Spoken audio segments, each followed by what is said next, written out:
Hello and welcome to Friday's edition of Cracking the Cryptic, and a puzzle that has been so heavily recommended to us very, very quickly. It's called Shady Equation. It's by The Pedaling Pianist, and it's another of these 6x6 constructions. And I've just read the rules to this, and I have concluded that The Pedaling Pianist is quite mad, in the best possible way. The rule set is absolutely ludicrous. I don't know how you even had the idea that this was remotely possible. So it's a we've got to do yin yang shading in the grid, but then anything we shade in the yin yang has to be a counting yin yang cell, which means it counts how many digits are shaded of that, so how many of that digit are shaded in the yin yang. I mean, it already sounds mad as I say it, but how? How have you done this? This has a 100% approval rating, only 3 stars out of difficulty on Logic Masters Germany, which I'm a little bit surprised by. But I really am. There are some puzzles that when I see that I'm scheduled to do them, I really have a sense of anticipation, and this is one of them. Now this is my second video today, because earlier on I did the Crossword video, the Times Masterclass video that we've been doing for well over a year now, and I can tell you that I got well and truly beaten up by that puzzle earlier. It's the hardest puzzle in a year, and it's monstrous. It is monstrous. So if you enjoy cryptic crosswords, I would definitely check that out. Over on Patreon we've got all the normal extra content, so have a look over there. We've got our competition running for another 10 days yet. Glum Hippo's fabulous snake egg sudoku exhibition sudoku hunt. So check that out. Otherwise, I've got a lot of birthdays to do today, and these are all actual birthdays today. So the 10th of May was obviously a date on which a lot of intelligent people came into being. We'll start off by wishing Linda a very happy birthday. Linda is the principal at Heritage Elementary in LaPorte, Texas. And I know this, Linda, because your student Ethan wrote and said you might appreciate a shout out. And Ethan was kind enough also to let us know a bit of trivia. Apparently Linda's father was Robert Crippen, who was the pilot of the first space shuttle mission. That's amazing. And Ethan also had a small request, Linda. Would you mind starting a Sudoku club at the school? So, Linda, anyway, many happy returns. I hope you have a great birthday with cake, of course. Next, Alex. Alex, it's your birthday today, and I know this because your fiancée Lizzie wrote to us. I think the two of you got engaged just a month ago, so congratulations. Alex watches every day, so many happy returns, Alex. Next, Darby. Darby, you've turned 11 today, and I know this because your dad Corey wrote to us and described you as being an amazing crocheter. That's a heck of a skill to have at the age of 11. And you've also started watching the video. So Darby, I hope you have a massive chocolate cake today. And then not Darby, but Darcy. Darcy's turned 53 and celebrated, amongst other things, by sending us a series of haiku. And based on his birthday. So Darcy, thank you for doing that, and enjoy your Chinese meal at the weekend. I hope it is succulent. David, from your brother-in-law Greg, it's your birthday. And Greg wrote that, David, you were the original tragic who got Greg into variant Sudoku and turned him into a tragic. So we're all tragics together. David, many happy returns. Ethan, over there in South Dakota, your wife Angela wrote to us and said that you would appreciate a shout out and that you enjoy the crossword videos as well. So, well, I hope I wasn't meant to say happy birthday in the crossword video earlier, but Ethan, many happy returns. Janet, over there in Texas, from your son Tony. Tony is very grateful, Janet, because you've always been there for him, and many happy returns today. Nick, you've turned 33. I know this because your partner Abigail wrote to us and described you as being the love of her life. The two of you live in New York City with your dog Reginald. That's a very nice name for a dog, and you watch together every evening. So Nick, many happy returns. Some good chocolate cake to be had in New York City too. And then Stephen, you've turned 48. And I applaud you, Stephen, for giving us more notice than we usually get about the birthday announcements. Many happy returns. And I'll also give us a quick shout out for Ian. Ian, I'm so sorry to read about your dog Ginger, who after 18 years had to be put down due to failing health. So, Ian, our commiserations. Rest in peace, Ginger. Losing a pet is awful. Yeah. I don't really know what else to say, but Ian, our condolences go out to you. And that is all of the announcements, or they are all of the announcements. So let us turn our attention to Shady Equation. Now get these rules. The Pedaling Pianist. Now, we're just going to read the rules together, and then we're going to have a poll. And the poll is going to be, is the Pedaling Pianist quite mad? Normal 6x6 sudoku rules apply, so I think that means we have to put the digits 1 to 6 in every row, in every column, and in every, I was going to say 3x3 box, but you don't get those in 6x6s, so in every little rectangular box you've got to put the digits 1 to 6 once each. Then we have Yin Yang. Shade some cells such that all shaded cells form one orthogonally connected area, as do all unshaded cells. And no 2x2 area is entirely shaded or unshaded.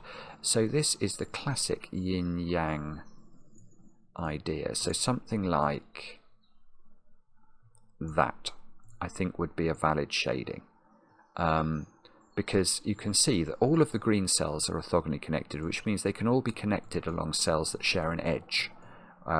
So if we were to add that one in, now this green cell is not orthogonally connected to its friends. It only touches them at a point, and that's not good enough. All of the blue cells are orthogonally connected, and no 2x2 area of the grid contains a single colour. So I think that that is a legitimate yin-yang shading in a 6x6. But then the Pedaling Pianist says, counting yin-yang, a digit in a shaded cell shows how many times that digit appears in shaded cells. So if we found that the 6 was shaded in this puzzle, all 6 6s would be shaded because there would need to be 6 shaded 6s. If 4 was shaded in the puzzle, 4 4s would be shaded in the puzzle and 2 wouldn't be. And then quadruples. A digit in a circle must appear in the surrounding 4 cells. If a digit appears twice in a circle, it must appear twice in the surrounding 4 cells. So we're sort of being given ab initio this 2x2, because that's got to have 2 1s and 2 6s around it, which is interesting. This one just has to have 2, 3, 4, and then another digit, which I suppose could be a second 2, 3, or 4. Anyway, do have a go. 100% rated puzzle. And yes, I think we know where the poll came out, don't we? The way to play is to click the link under the video. I think I just said that. But now I get to play Let's Get Cracking. So let's start there. Those have all got to be 1s and 6s. So that means in column 1, these 2 squares are a 1-6 pair. There, we've made a start. And it was outrageous of you, Pedaling Pianist, to make me do sudoku so fast. Oh no, I thought I was going to get this one done. But there's a 2 and a 3 in 2 of those 3 squares.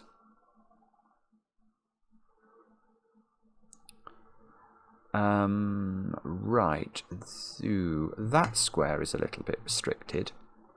That square is 2 or 5. And the way I'm seeing that is from these quadruple clues. So if we look at just think about 3s first. There's a 3 in one of those 4 cells, and there's a 3 in one of those 4 cells. So think about how many 3s there are altogether in these 2 rows of the puzzle. Well, there's going to be 1 3 in this row, and there's going to be 1 3 in this row. So that's 2 3s altogether, and there's a 3 there, and there's a 3 there. So the 2 3s that must appear in rows 4 and 5 are in those 8 cells somewhere, so they're definitely not here. And that logic applies for 4 as well. So this square can only be 2 or 5. Yeah, I mean, there's similar stuff going on, look, with the columns with 3s and 4s. So 3s and 4s can't be in these squares. Or these squares. So 3 and 4 are in 2 of these 3 positions in box 6. I don't know why I'm doing this. I know this isn't how you're meant to do the puzzle. I'm sure it's going to be about yin yang and weird counting rules. I'm just trying to see if there's anything we can extract from the sudoku. We can hear Maverick, by the way. Maverick sounds like he's got a helicopter today, and he's just hovering in a field near my house. Naughty Maverick. Okay, let's do yin yang. So, what can we say about yin yang? There are many things. The most important secrets I know about yin yang puzzles. Let's start with those. You can't have a checkerboard pattern in yin yang. And that's because of the requirement that we orthogonally connect the colours. So you can think of, let's look at the blues. We know that they somehow in this grid would have to be orthogonally connected, which means whatever route we took to achieve that orthogonal connection, you can see it's no longer ever going to be possible for the 2 greens to then be orthogonally connected, because you're going to have to go through a sort of wall of blue. So that's the first secret, no checkerboards. The second secret is that that has an implication for the perimeter in yin-yang puzzles. The perimeter can have one stretch of one colour and then one stretch of the other colour, but that's it. It could be one coloured, it could be monochromatic, so it could be entirely one colour, that's fine. But let's say we make it a bit green, and then we make it a bit blue, and we make it a bit green. Here is the question. Is it now possible for these squares to be blue? For us to introduce a sort of another change of colour around the perimeter? Or do these both have to be green so that we only have one stretch of one colour and one stretch of the other? And the answer is these must be green. Because if either of them were blue, let's make that one blue, we get a sort of, if you can see it as an expanded checkerboard problem, because we must connect this to this blue somehow, and it doesn't matter how we do that. This green could never be orthogonally connected to this green. We'll introduce some sort of wall in performing the connection. So, oh, hang on, I don't want to reset the puzzle, I'll lose my pencil marks. I better just reset the colours. There. So that's the only other point. There are two secrets. So how they apply in this puzzle is going to be something we have to think about.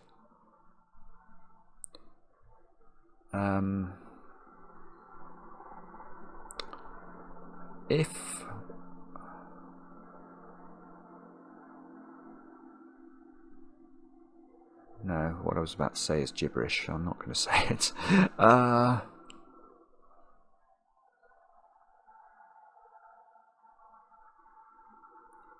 Is it to do with this 2x2 then?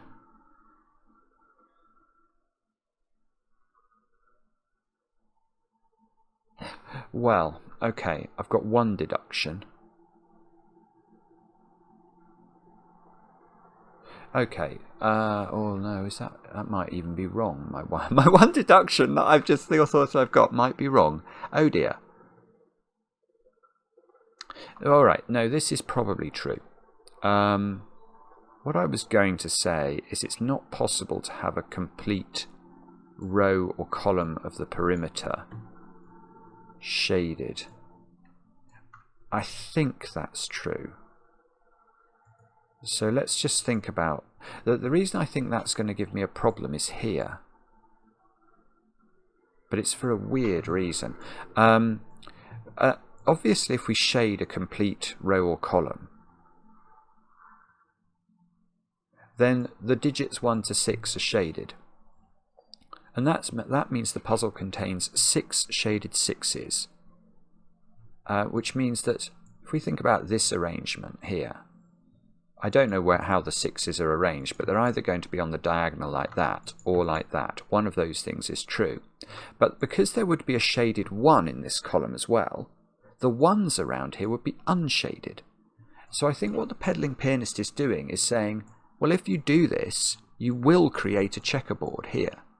because you're going to have unshaded 1s on one diagonal and shaded 6s on the other, and then you're going to break the yin yang.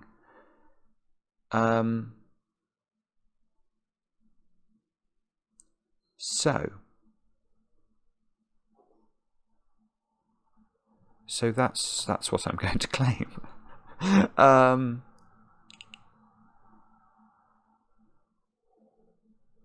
Okay, so what does that mean? I can't have a complete shaded row, but I can, if I had a completely unshaded column. Oh yeah, you learn a lot less, don't you? Because imagine this whole column was unshaded. The only thing you'd be able to positively deduce from that, I think, is that 6, because 6 would be unshaded in this column, then 6 couldn't be a shaded digit anywhere in the puzzle, because we know if we shade a 6, 6 6s need to be shaded, and there are only 6 6s in the puzzle. So if I have a totally unshaded column, then around this 2 by 2 the 6s would be unshaded in either this way or this way, which would mean that the 1s on the other diagonal couldn't. Well, one of the 1s would have to be shaded, because otherwise you'd have a 2 by 2 of unshadedness, and that's not allowed by the rules.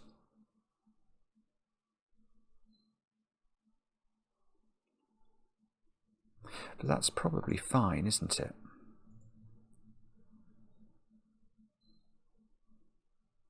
So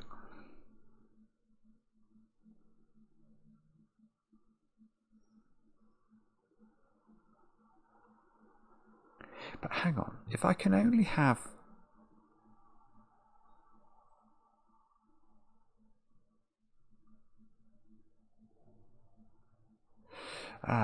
right, okay, so there is something going on in the perimeter. I haven't quite worked it out, but here is my thought about this. I can't fully shade any one side of this perimeter. I've worked that out, and I'm comfortable with that because it breaks this. So given that I can only have one shaded segment at all around this perimeter, the most shaded segment I could have would be to say start here and go all the way to there. That would be possible, wouldn't it? Because I haven't shaded a complete row or column to do that. So that means there are at least 2 complete unshaded rows and columns in the perimeter. I mean, there could be 4. It could be completely unshaded, but there are at least 2, because the most I can shade without breaching the criteria of having a complete shaded row is something like that pattern.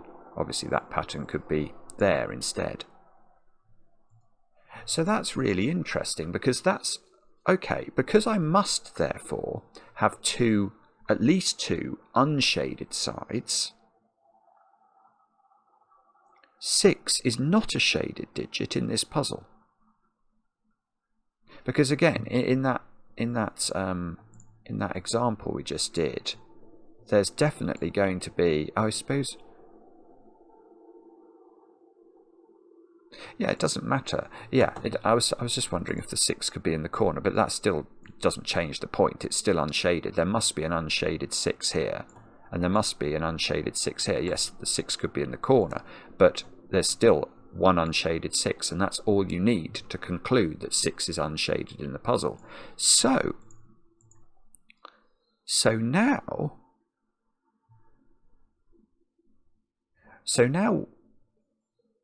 1, there is one 1 shaded in the puzzle, and it's in here.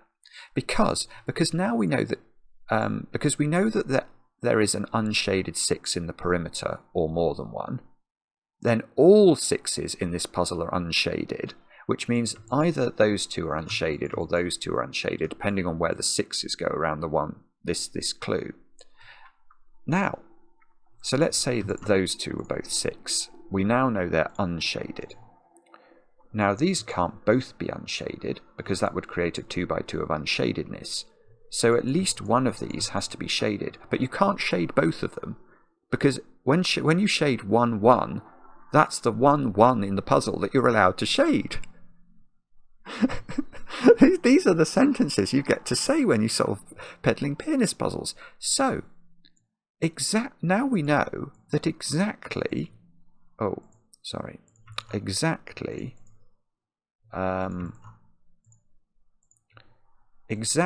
one of these 4 digits is shaded, and it's a 1, and the other 3 are definitely unshaded.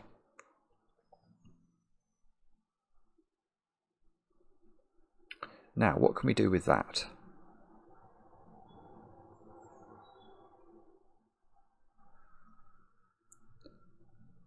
So if that was shaded, these would be unshaded. If that was shaded, these would be unshaded. This was shaded. Oh, I don't know.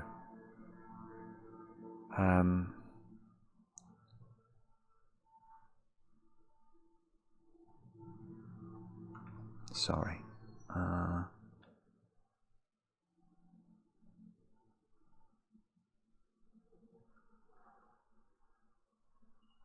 Sorry, I'm not sure what to think about that.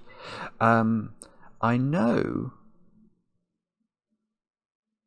Well, that's a very reasonable point. Those are both unshaded. I was about to say that there was an unshaded 6 down here, and that's true, because we know all 6s in this puzzle are unshaded.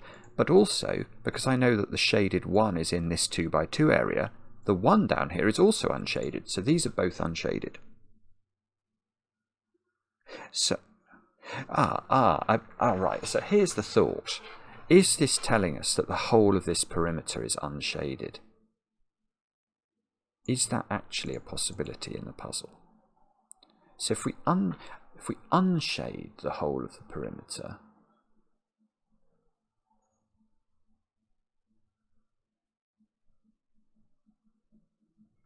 no, I don't think that's possible. Well, oh no, it's actually not possible for quite an easy reason. I was thinking of a complicated reason that might have worked, but I think we can do it for an easy reason. Let's totally unshade the perimeter and say, okay, it's all unshaded. This square now is shaded by dint of the fact that we need to not have a 2x2 of unshadedness there, and we know that in this 2x2 there is only one unshaded cell, so all of those would be unshaded now, and that is isolated. And it couldn't be isolated. There couldn't only be one shaded cell in the puzzle, because if there's only one shaded cell, all of these are green, and we have lots of 2x2s that are green, which is not going to work, is it? Right, so that's quite interesting. So there is definitely some shadedness in the perimeter, but just not that much, because we're not allowed to shade. So we could have something like that. So not more than 1, 2, 3, 4, 5, 6, 7, 8, 9. Not more than 9 cells of perimeter are shaded, but some are. And no one in the perimeter is shaded. And no 6 in the perimeter is shaded.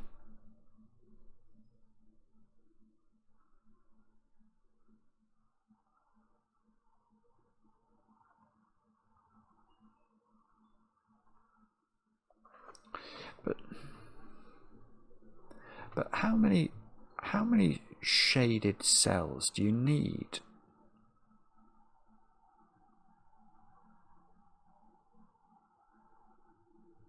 So I'm thinking about 5s.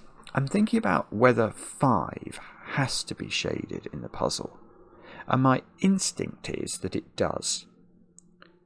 Because if 5 is unshaded and never gets shaded in the puzzle, then what's the total number of shaded cells in this puzzle as a maximum? Well, we could shade a 4, a 3, a 2 and a 1, and the triangular number for 4 is 10. So that would give me 10 shaded cells to completely cover this grid. Well, not completely cover, but cover enough of it that I didn't leave behind any 2x2s. And that feels too small.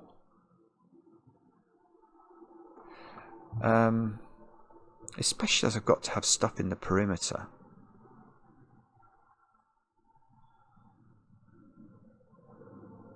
You definitely can't do it with 10. I can see you can't do it with 10 because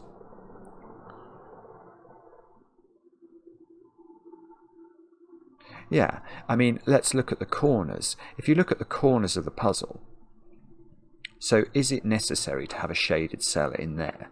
Yes. Is it necessary to have a shaded cell in there? Yes. Is it necessary to have a shaded cell in there? Yes. And is it necessary to have a shaded cell in there? Yes. Otherwise you have 2x2s that are all unshaded. Now the closest you could put those shaded cells together to minimise the number of total shaded cells you needed would be there. I mean, admittedly, we've already worked out that's not possible because that's going to make all of these. Well, not necessarily, but anyway, the point is I now have to join these up, don't I? And I could join them up using only 10 cells. I could do... well, and then I can connect them here somehow, but it won't be enough. I mean, I don't know how obvious this is and whether it needs stowing, but you can see. Alright, I'll join them up. There, I've only used 10 cells. And that's the best I'm ever going to do because I've not even put a grey cell in the perimeter. And if at the moment I put a grey cell in the perimeter, then connecting it up to the 4 corners is going to take more cells than this. But I've used 10 cells there, and I've got a 2x2 left there and a 2x2 left there. So I'm going to need at least 2 more cells. And I don't think that's going to change if I move this domino over, is it? I just get left with different 2x2s. Yeah, it's symmetrical as well. So there's no way you can cover this grid with only 10 cells of shadedness and not leave behind 2x2s of unshadedness. And that means that we need to shade 5 in this puzzle. And if we need to shade 5 in the puzzle, we need to shade 5 5s in the puzzle.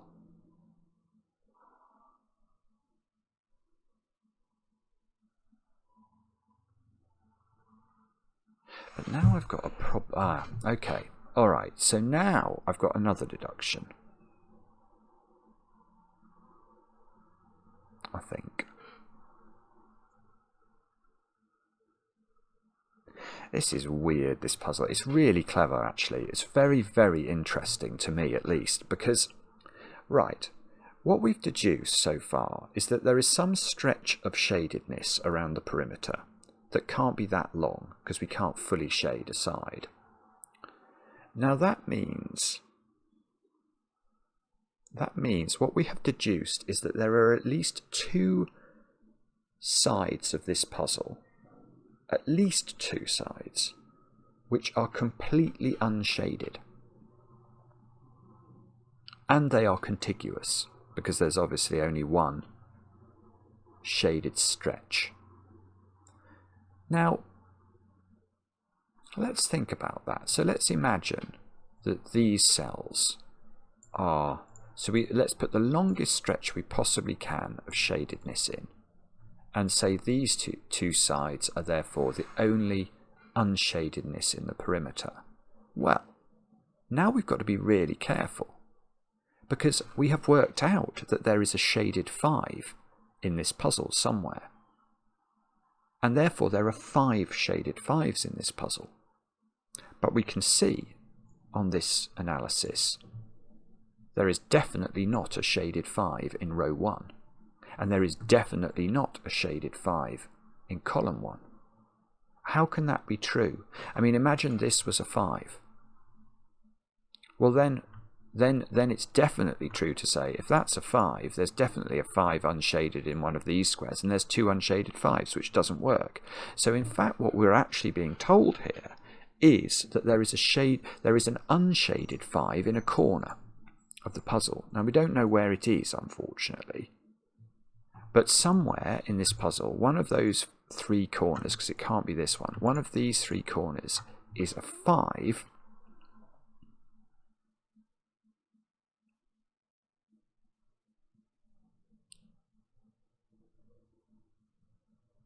Right, and it's not this corner. This is another mad deduction. Right, because if this is the unshaded 5 corner, let's make it 5, then we know that we've got to do that at least. And I know that I've got to introduce some shadedness somewhere, but I can't introduce 2 lots of shadedness.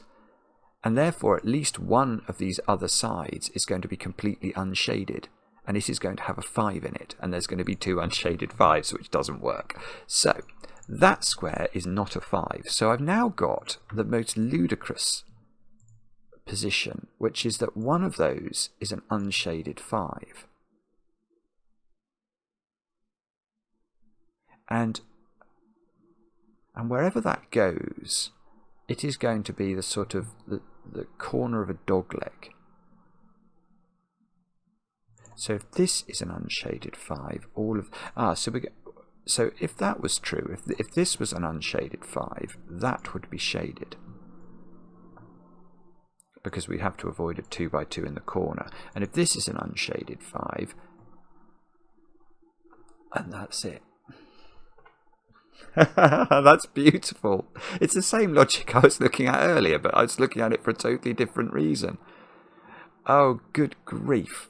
Right, okay, so now I've got a digit. That is a 5. Because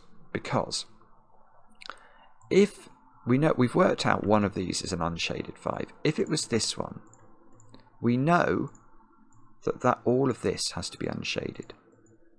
And now that has to be shaded to avoid a 2 by 2, and we've looked at this already.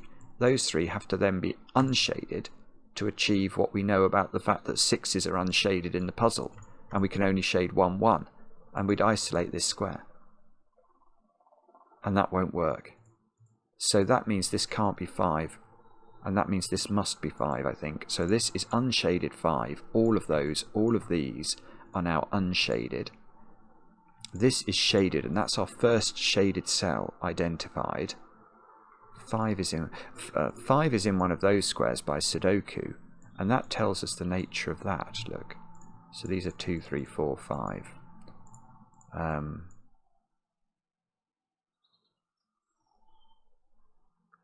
But, I was going to say, well, that's quite interesting, because I now know one of those is shaded.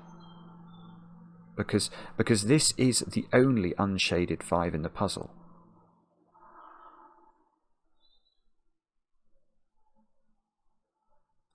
So one of those is a 5 and shaded. Aha!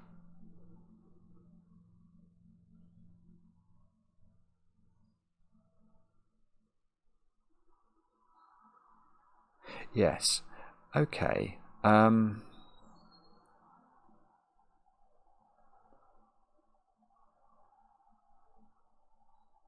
No, it's better than that. It's better. I was about to say I can do some shading. I can do better than I was first thinking here. Yeah. So by Sudoku now. Oh no. Well, okay. No. Let's in fact do it by Sudoku. So in this box there is a 5 in this domino, and that 5 is shaded. And there's a 5 in there that's shaded. And we know that there's only one stretch of shaded cells in the puzzle. So even if this was the 5 and this was the 5, which is the closest they could be together, those are shaded. Now it's possible this is shaded, it's possible this is shaded, and it's possible the shading goes further, but at least this is shaded, and that means this is unshaded to avoid a 2 by 2.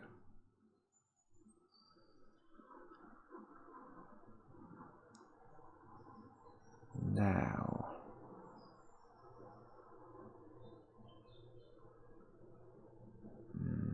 Sorry, I can't see how to do that. I can get 5. There is a 5 in this domino by Sudoku, and that domino is part of a 2, 3, 4 quadruple, so I might as well take advantage of that now. So one of these is shaded at least.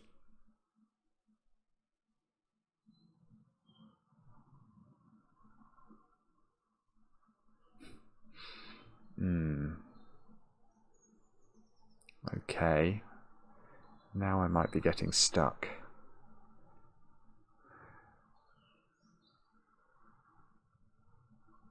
Where should we look now? Oh dear. 5 is in one of those squares by... no, that's good. That's really good. Sorry, look, this is really easy. Look at this box. 5 in this box has to go there. Which I know this is what I've seen. It's going to do something to that digit, but actually we might as well label these up. 1, 3, 4, 5. These definitely include 5. So where is 6 in this row? It's got to be there by Sudoku.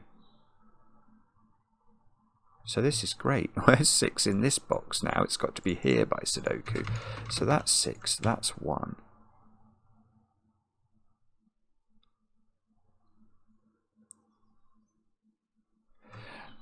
That can't be a 1 because it's shaded, and I know that the 1 around there is shaded, and it's the only shaded one. So that's a 3 or a 4. Yeah, sorry, and I know one of those is a 5, so this is definitely a 2, which means these are definitely 3 and 4, which means these are definitely 2 and 5. This 3, 4 eliminates some things from here. This is now 1, 5, so this, oh, okay. So this is now 3, 4, 1, 5. This is, oh, so this is a 5. That's less good. We actually want the 5 to be as stretched apart as we can around the perimeter, because we're going to get more shading done that way. This digit is 2, 3, or 4 to complete row 3. These squares are a 3, 4 pair to complete column 1. So these squares are a 2, 5 pair to complete box 1.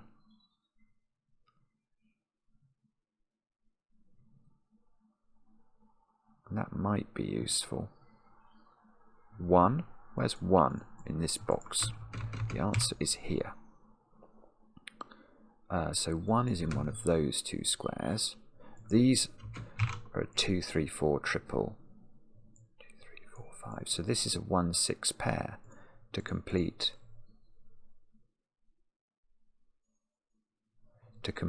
box 2.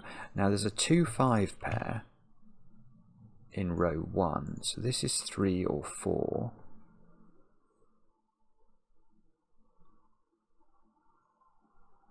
And I don't know what all this means, but it's quite exciting. Oh no, I do know what it means. I've not used this clue.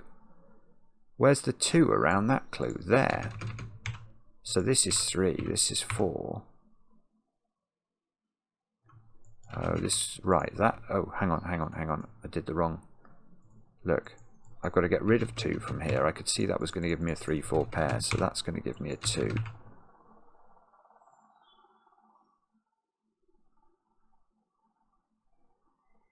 I've got a deadly pattern of 2s and 5s there. Oh, that's so exciting. Come on.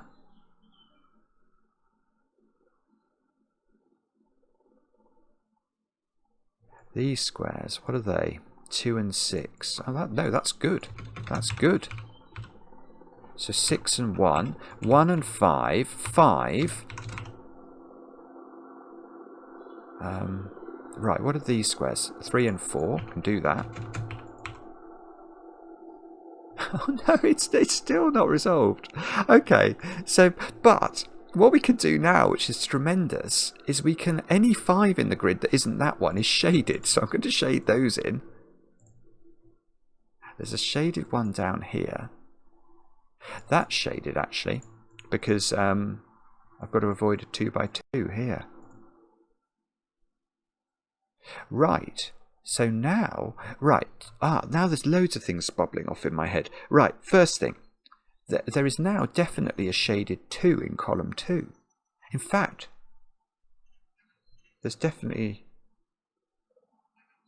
Right, so now every digit is shaded that isn't 6. Because look, we've got a shaded 5, one of those is a shaded 2, we've got a shaded 3 and 4 there, and we know there's a shaded 1 around here. So actually we're looking at the triangular number for 5, which is 15. So I've got 15 shaded cells in this puzzle to traverse all of the 2x2s and stop there being a problem.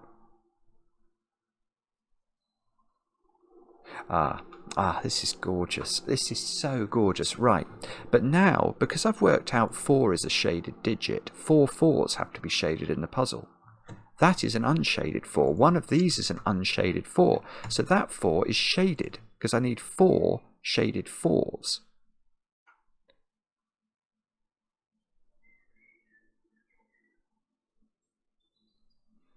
Now, how do we do more things like that? That's what we have to do.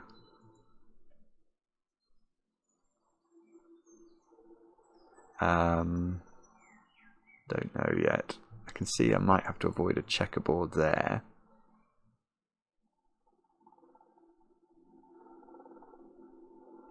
Okay. Let's work this out.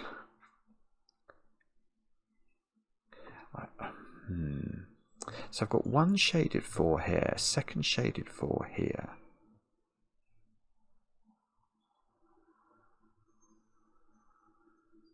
Then either, I don't know, do I? I don't think I know anyway.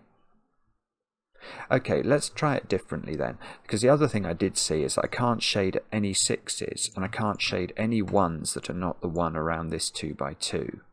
That's good. So that's, this is interesting.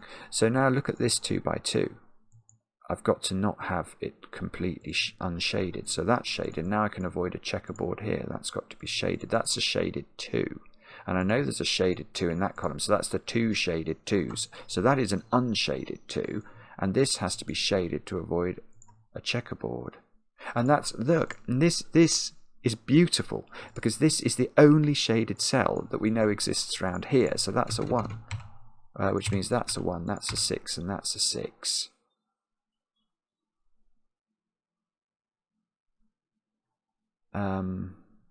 That's got to be unshaded to avoid a 2x2 here. That's got to be shaded to avoid a 2x2 here. This can be checkerboard avoidance, so that's got to be... Oh, I see. Yeah. Do you remember we said that there had to be 4 shaded 4s? Well, 1, 2, 3, and the 1 in this column must be shaded, so that's 4, that's 3. So that's 4, that's 3, that's 4, that's 3, that's 4. And that's 3 in the corner, that's 3 in the spotlight, losing its religion. And somehow we've got this deadly pattern which is going to be resolved by the shading somehow. So what have we got? It's probably the 3s. 1, 2. I need a third shaded 3. Let's just double check. I've got 1. Yeah, I've got 3 unshaded 3s, so that must be shaded. And that means this has to be unshaded. Yes, and remember, in this column there must be a shaded 5, because that is an unshaded 5, so that does the 5s and the 2s. That is absolute genius, that puzzle. That is absolute genius. I mean, I joke a bit about, it must be right, it is right. That's extraordinary. I joke a bit about the pedaling pianist being mad. I mean, it is quite mad. It's absolutely ludicrous to create that. That is not a puzzle that... I mean, if you were on a desert island, you can't come up with this. Even if somebody told you the rules they wanted you to implement, It would still, even in that situation, you'd have to be on a desert island to create it. But to come up with the idea that you could have counting yin yang in a 6x6, it's so nonsensical, and then to construct it where you can solve it just with a few quadruple clues, symmetrically placed, I will add. That is complete genius. What a brain you have, the pedaling pianist. What a mind. That is ridiculous. I absolutely love that. I cannot express my admiration highly enough. It is wonderful and insane. There, I've said it. Let me know in the comments how you got on with that. I enjoy the comments, especially when they're kind. And we'll be back later with another edition of Cracking the Cryptic.